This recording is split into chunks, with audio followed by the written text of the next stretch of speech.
one yun ay yung ano, yung resulta niya.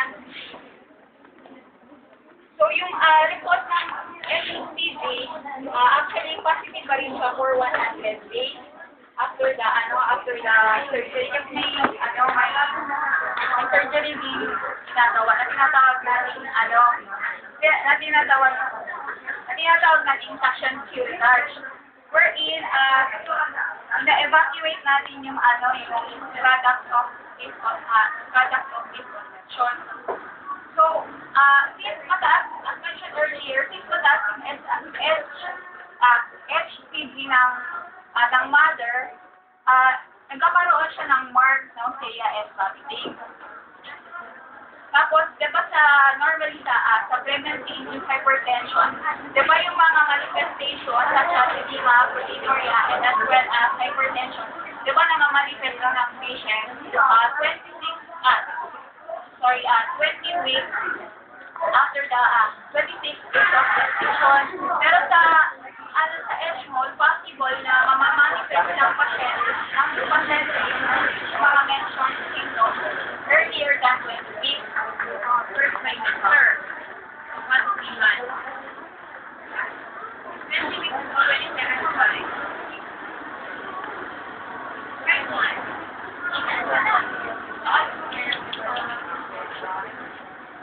Kaya nga, manifested ng patient with ESMOL ang manifestation ng eclampsia on the first trimester. Expectedly, dapat on the second trimester starting 5 months. So, for the 16th week of gestation, yung mole, it is not actually being recognized by a sonogram. Instead, na-identify ko siya through, kasi ang mother nagka-manifest ng vagina bleeding. Actually, yung bleeding, parang, yan siya, dark brown or profuse fresh flow. Tapos, afterwards, nag-discharge din yung mother ng fluid-filled vessel.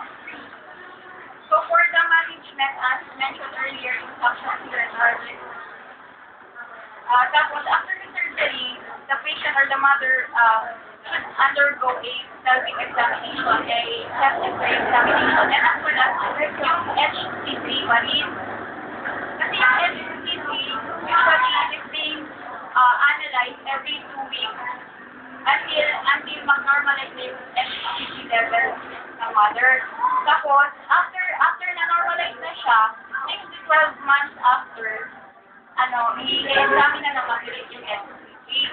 So, if ever man yung HCG level ng mother, elevated siya for about 3 times, so, may possibility na magkakaroon ng malignant transformation or tinatawag or yung so, yung nursing intervention is more of health teaching.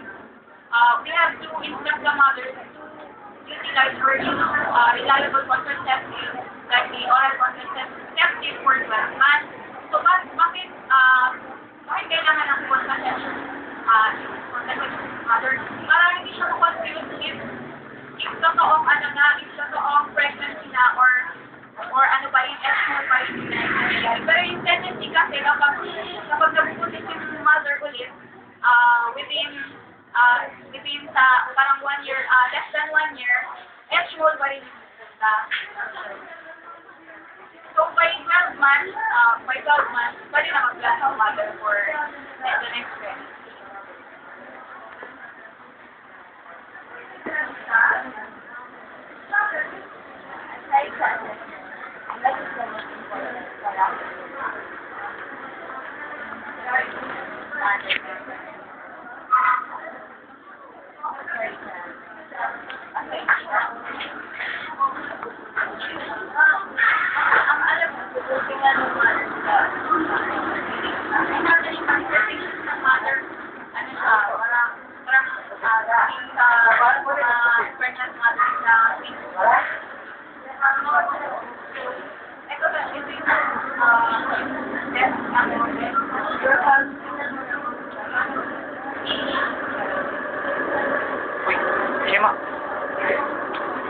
Kamay mo. Suka. Mas malaki siya. Bali, nare-reach na yung mga landmarks earlier than the usual. Kumbaga, pag 3 months dapat sa yung puti kahit na yung already above me, that is already 6 months. 1 inch above me.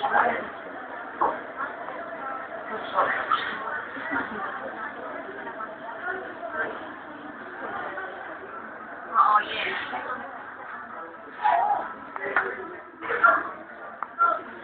What about Edgemont? Hindi siya manada. What's that? The symptoms is just the same like our pregnant. Like, there is enlargement, there is vomiting, there is waiting for something. Hindi pa rin yung manifestation dahil sa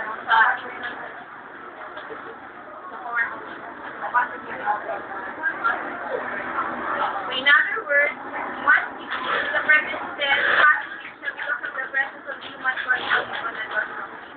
Even the mother undergone sacrificial discharge or vaccine evacuation after 2 months of a pregnancy test na positive pa rin. Because remember, yung FCC level is just 1 to 2 million.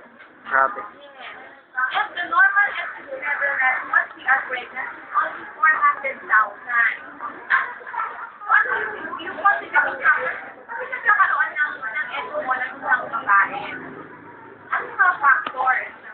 Aside from incompatibility, kasi there are hormonal, the incompatibility of the sperm and the ovum. So yung the genetic factor.